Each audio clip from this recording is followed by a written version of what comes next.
Hello नमस्कार। स्वागत है आपका आपके भाई यूट्यूब चैनल पर। और आज आपका भाई आपके लिए एक और वीडियो लेके आ गया है जो कि होगी साझेदारी यानी पार्टनरशिप का दूसरा भाग होगा। और इससे पहले आपने जो फर्स्ट पार्ट जो मैंने अपलोड कर दिया है आपने वो नहीं देखा है तो उसको देखिएगा, जिससे कि आपका जो साझेदारी का जो चैप्टर है इसके आपके कॉन्सेप्ट मजबूत होंगे। और अगर कोई क्वेश्चन आता है पार्टनरशिप से तो आप उसको बना सकते हैं। और जो कुछ मॉडरेट लेवल के जो क्वेश्चन है उनमें आज मैं एक दो सवाल कराऊंगा, और जैसे कि जो हाई लेवल के भी होते हैं उन्हें मैं कराऊंगा। तो इसके कम से कम 4 पार्ट आएंगे, आज ये दूसरा पार्ट है। तो चलिए फिर बोर्ड पर क्वेश्चन लगाते हैं। तो क्वेश्चन ये कह रहा है कि मोहित और रोहित ने मिलकर एक व्यापार प्रारंभ किया जिसमें उन दोनों की सम्मिलित राशि। तो चलिए फिर क्वेश्चन लगाते हैं। क्वेश्चन कह रहा है ये कि 3 ग्वाले राघव, माधव व गोपाल मिलकर एक घास के मैदान को, पहले हम क्या करेंगे यहाँ पर हम नाम लिख लेंगे तीनों के। 3 ग्वाले कौन कौन है, ये हैं आपके राघव, ये है राघव और माधव, राघव माधव और गोपाल, ये आपके तीन ग्वाले हैं। या ये क्या करते हैं कि 3 ग्वाले राघव माधव गोपाल मिलकर एक घास के मैदान को यानी कि 1095 रुपये पर किराए पर लेते हैं, यानी 1095 रुपये में कुल किराए पर लेते हैं। यदि राघव अपनी 10 गाय 20 दिन चराता है, राघव कहाँ ये, यानी कि वो 10 गाय 20 दिन चराता है। उसके बाद माधव अपनी 30 गाय 8 दिन चराता है, माधव अपनी 30 गाय 8 दिन चराता है। और गोपाल अपनी 16 गाय 9 दिन चराता है, यानी 16 गाय 9 दिन चराता है। अब मैंने पिछले पार्ट में आपको ये बताया था कि पार्टनरशिप में ऐसे अगर कैलकुलेशन करेंगे तो काफी लेंथी क्वेश्चन हो जाते हैं। इसमें हम ये देखेंगे यहाँ पर हमारे कितने हैं, 1 2 3 यानी 3 पर्सन है। अब हम तीनों में से देखेंगे, इन तीनों में जो कॉमन हो सकता है तीनों में से। अब देखिए यहाँ तीनों में से जैसे मैं देख रहा हूँ 4 कॉमन हो जाएगा, 4 से इसे काट दिए, 4 पंजे 20, 4 दूनी 8 और 4 चौक 16। अब देखिएगा यहाँ भी अभी कितना, यानी कि 2 कॉमन अभी और आ रहा है, यहाँ से 2 कट जाएगा, 2 दूनी 4 और 2 पंजे 10। अब यहाँ तक यानी ये हो गया आपका 55 25, ये हो गया आपका यहाँ 30 बचा 30 और 9 दूनी 18, यानी कि 25:30:18 आपका ये रेशियो आ गया। अब यहाँ से देखिए तीनों में से और कोई कॉमन नहीं आएगा, तो हम इसको यहीं तक रहने देंगे। अगर तीनों में से कोई कॉमन आता है तो हम काट लेते, अगर 2 में से कोई कॉमन आएगा और यहाँ 3 टर्म है तो हमें नहीं निकालना है। अगर दो ही टर्म होते हैं दोनों में से कॉमन है तो हम निकाल लेंगे, लेकिन यहाँ 3 है तो अब हम इसमें से किसी को भी छोटा करेंगे नहीं, क्योंकि अभी तीनों एक दूसरे की सहवाची संख्या बोल सकते हैं। तो अब वो पूछ रहा है कि इसमें माधव को कितना किराया देना होगा, यानी माधव का ये उन्होंने कुल कितने 1095 रुपये में घास यानी कि घास चराने के लिए किराया लिया था, वो दिया था 195 यानी 1095 रुपये। अब 1095 रुपये तीनों में दिया था वो, तो तीनों का हम जोड़ लेंगे तो कितना आएगा, 8 और 5 13, यहाँ से 1 2 और 3 5 और 2 7, यानी कि 73 की वैल्यू आपको कितने दे रखे है, 73 की वैल्यू दे रखी है आपको 1095। अब क्वेश्चन पूछ रहा है आपकी कि माधव को कितना किराया देना होगा, यानी माधव को कितना रेशियो आया था 30, तो 30 बराबर कितने हो जाएंगे, यानी 73 बराबर 1095, तो 30 बराबर कितने। अब देखिए हम इसको सॉल्व कर लेंगे, 1095 में हम 73 का भाग दे देंगे, तो 73 एकम 73, तो यहाँ कितने बचेंगे 6 और यहाँ कितने बचेंगे 3 और 5। अब देखिए कितने बार जाएगा, मेरे हिसाब से 5 बार भाग जा रहा है, 5 से 15 इसलिए 5 से 35 और 36, यानी कि ये कितनी बार कट जाएगी, ये कट जाएगा इससे 15 बार, 15 गुणा इसमें कर देंगे तो 15 3 45, यानी कि उसको यानी कि माधव को उसको जो किराया देना होगा वो 450 रुपये उसको किराया देना होगा। मैं इसको एक बार और बताता हूँ कि राघव अपनी 10 गाय 20 दिन के लिए चलाता है, माधव 30 गाय 8 दिन के लिए चलाता है, गोपाल 16 गाय 9 दिन के लिए चलाता है। अब हम इनमें से हम तीनों को कॉमन, जो तीनों कॉमन है उसको कॉमन लेके काट के यहाँ बचता है आपको 25:30:18 ये बचता है यहाँ। तो ये आपने उन्होंने कुल कितना किराया दिया था 1095 रुपये, लेकिन उसके अकॉर्डिंग बनना है 73, तो यानी 73 रेशियो की वैल्यू उसने 1095 रुपये दे रखी है। क्वेश्चन पूछ रहा है कि माधव को कितना किराया देना पड़ेगा। माधव का रेशियो कितना आया था 30, तो 30 बराबर कितना आ जाएगा 450।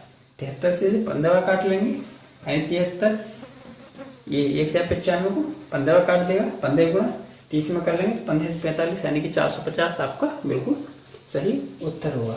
चलिए फिर एक और नेक्स्ट क्वेश्चन पर चलते हैं।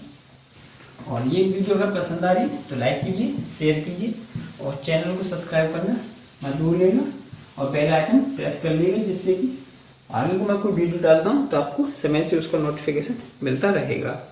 चलिए अगले क्वेश्चन पर चलते हैं। अगला क्वेश्चन कह रहा है हमारा कि संजय व विजय, देखिए यहाँ नाम लिख लेते हैं हम तुरंत, यानी कि संजय है और दूसरा कौन है, यहाँ है विजय।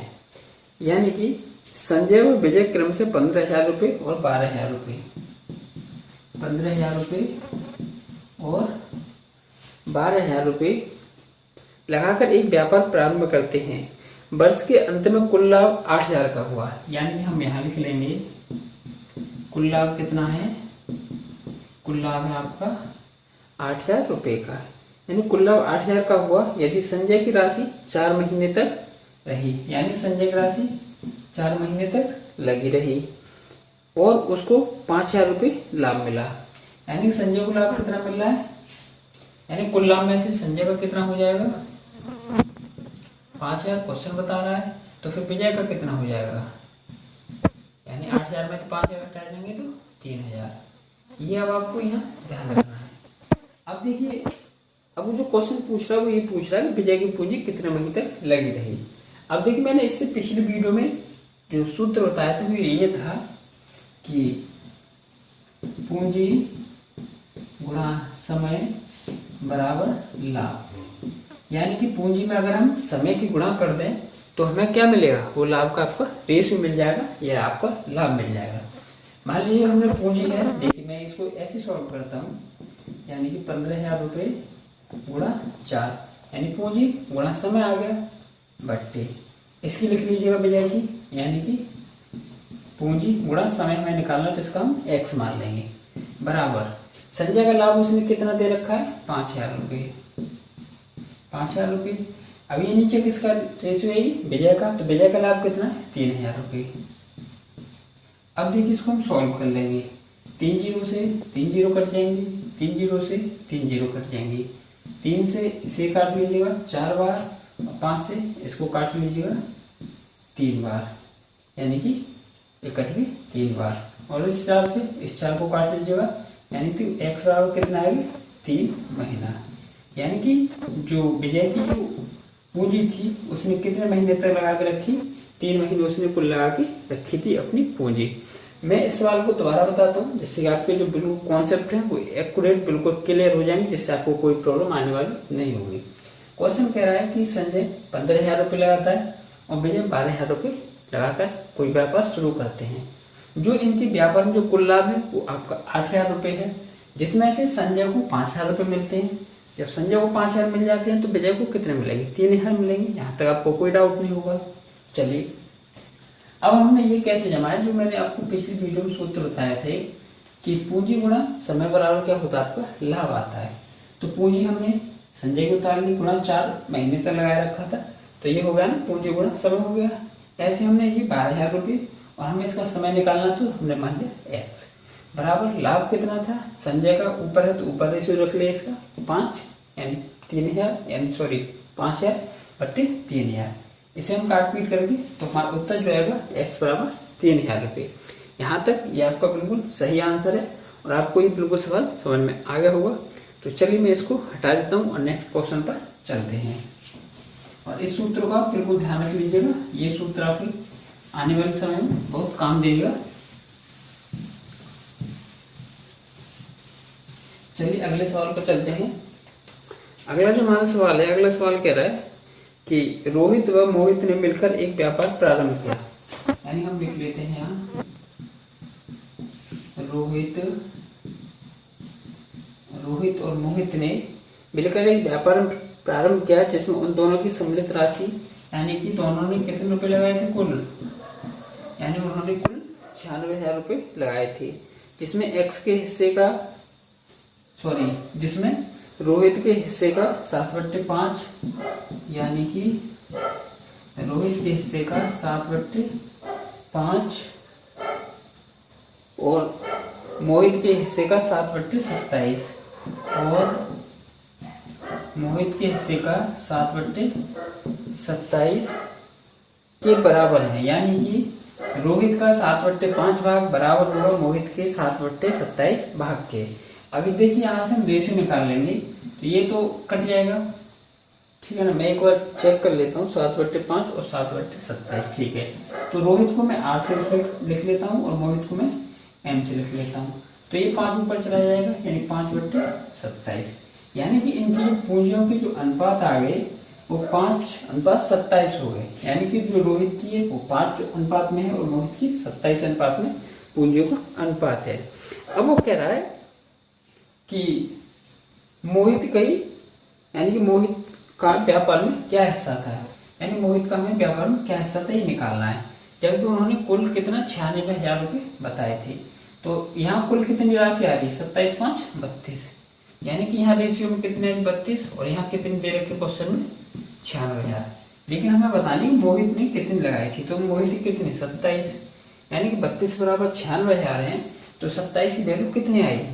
तो देखेंगे ऐसे आप देख रहे हैं तो ये कितनी बार कट जाएगा, ये आपका कट जाएगा 3,000 बार कट जाएगा ना। 3 गुणा 3 दूनी 3 क्या 9 और 3 जीरो है तो 3,000 बार। तो 27 की वैल्यू कितनी आ जाएगी 27 गुणा 3,000, यानी 27 थी 81,000 रुपये। इसका बिल्कुल सही उत्तर हो जाएगा, यानी कि जो मोहित की जो सैलरी जो पूंजी लगाई होगी वो 81,000 रुपये होगी। वहीं बात करेंगे रोहित की कितनी हो जाएगी, तो यहाँ 5 की रेशियो निकालना होगा। यहाँ से एक की वैल्यू आई थी कितनी 3,000, तो 5 की कितनी हो जाएगी 15,000। आप इस प्रकार से इसको निकाल सकते हैं, यानी कि मोहित की आ गई 81,000 और रोहित की आ गई 15,000। इन क्वेश्चन में जो पेपर वाला ट्विस्ट कर सकता है, यहाँ क्या कर सकता है वो पूछ सकता है कि मोहित और रोहित की सैलरी में कितना अंतर होगा। तो देखिए आप यहाँ से भी निकाल सकते हैं, यानी 81 में से 15 घटा देंगे तो मोहित और रोहित की सैलरी में यानी मोहित माइनस रोहित आ जाएगा। 81 में से 15 घटा देंगे तो कितना आ जाएगा 3 जीरो तो ये बचेंगे, 11 में 5 के 6, 7 में थे 6, यानी 66,000 रुपये आ जाएगा। और ऐसे नहीं निकालेंगे तो ऐसे निकाल लीजिएगा, यानी एक रेशियो वैल्यू कितना आई थी 3,000 और यहाँ इनका दोनों का अंतर कितना है आपको 22, तो 22 की वैल्यू कितनी होगी, यानी कि 22 गुणा 3,000 यानी 22 दिया 66,000 रुपये। तो ऐसे भी 66 आ जाएगा, ऐसे भी 66 आएगा, चाहे आप कैसे भी करिए आपका आंसर सेम आएगा। लेकिन आपके कॉन्सेप्ट क्लियर होने चाहिए, तभी आप किसी भी सूत्र से किसी भी यानी कि किसी भी बेस से कोई सी ट्रिक निकाल सकते हैं, लेकिन आपके पहले कॉन्सेप्ट क्लियर होने चाहिए। तो आई होप आपको ये वीडियो पसंद आई होगी, और पसंद आई है तो क्या करना है वीडियो को लाइक कीजिए, शेयर कीजिए और इसको फैला दीजिए मार्केट में, ताकि भाई का भी सपोर्ट करते रहे। और चलिए फिर नेक्स्ट वीडियो मिलते हैं, तब तक अपना ध्यान रखिएगा। Thank you, bye bye, take care.